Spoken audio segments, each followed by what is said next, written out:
Meaning of fuzz. Fuzz.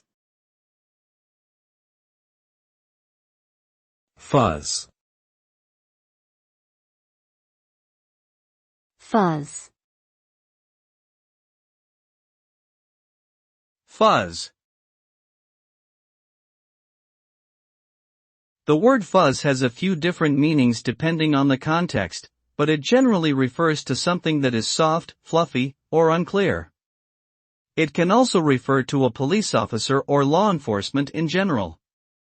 In computing, fuzz testing is a technique used to uncover coding errors and security vulnerabilities by inputting unexpected or random data into software. Overall, fuzz is a versatile term that can be used in various ways in different settings, but it often connotes something that is indistinct or hard to pin down.